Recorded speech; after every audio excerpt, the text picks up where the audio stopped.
Your Majesty, distinguished heads of state and government, ministers, Secretary General of ASEAN, Excellencies, distinguished delegates, welcome to the 48th ASEAN Summit plenary session.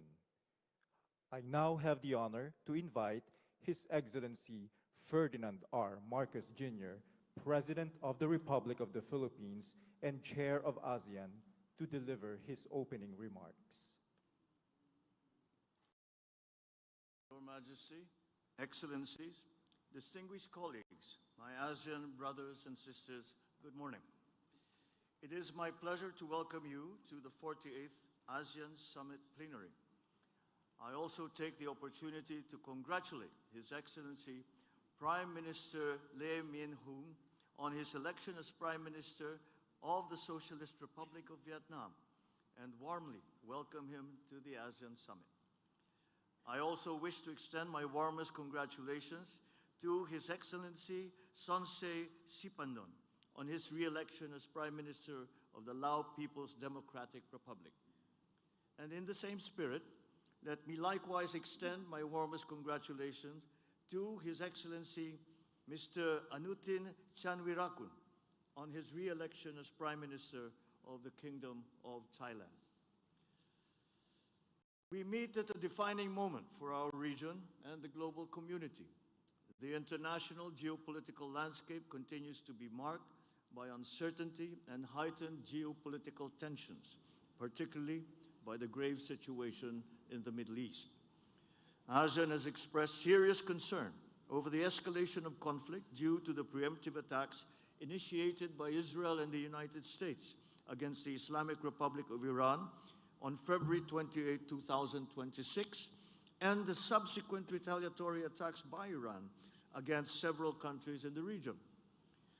These developments have disrupted maritime and air transport routes, heightened risks to merchant and non-combatant vessels and aircraft, and affected the flow of energy and essential goods. Against this backdrop, we come together guided by ASEAN's long-standing commitment to peace and the collective positions expressed by each ASEAN member state.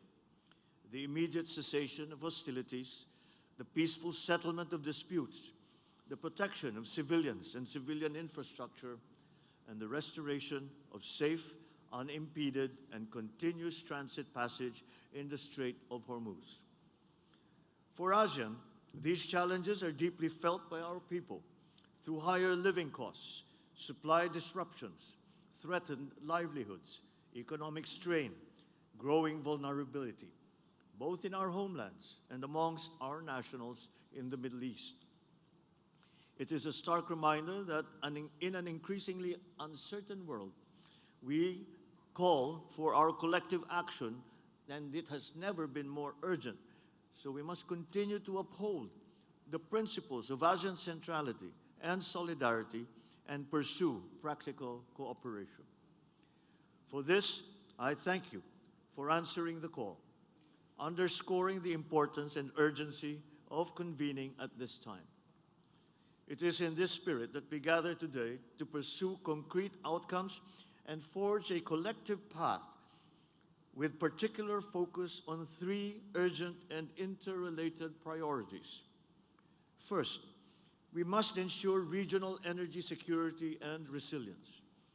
At a time of heightened volatility, ASEAN must strengthen coordination and reinforce preparedness, pursue practical collective measures to safeguard a stable energy supply and improve interconnectivity, all the while advancing alternatives and renewable energy sources to protect our economies from further shocks and to respond to the urgent challenge of climate change.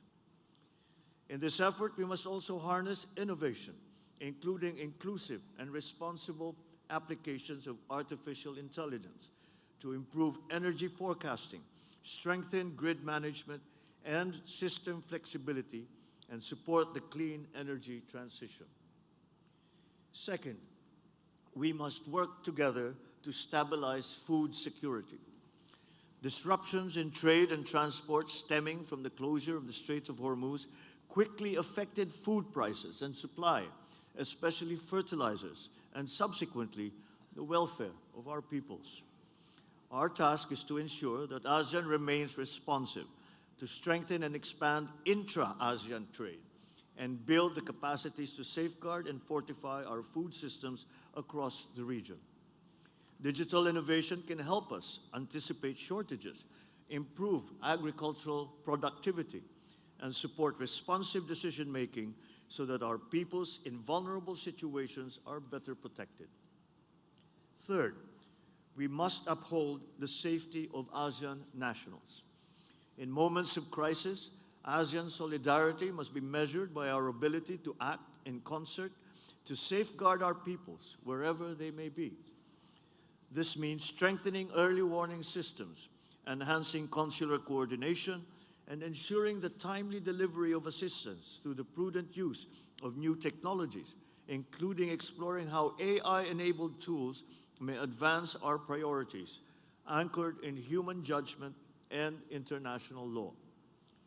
Today, we gather to confront with unity and resolve the repercussions of the situation in the Middle East and seek to advance our common commitment to peace, stability, and prosperity, while ensuring that the benefits of our cooperation are felt by all our peoples. In this regard, the Philippines, as chair, reaffirms its strong commitment to steering ASEAN through changing and uncertain times under our chairship theme, Navigating Our Future Together. As we push forward the first year of the implementation of the ASEAN Community Vision 2045, we are reminded that our region is strongest when we turn shared challenges, however daunting they may be, into shared purpose. And to this end, we recognize the importance of maritime cooperation and look forward to the adoption of the ASEAN Leaders' Declaration on Maritime Cooperation, which includes the Philippines' proposal to establish an ASEAN Maritime Center, which will serve as an important platform for maritime cooperation in coordination with relevant ASEAN and ASEAN-led mechanisms. Navigating our future together is not only our chairship theme, but also the task that lies ahead of us. With this, I have the honor to declare the 48th ASEAN Summit Plenary now open. And at this point, I kindly request that our friends in the media leave the room so we may continue with our discussions. Thank you.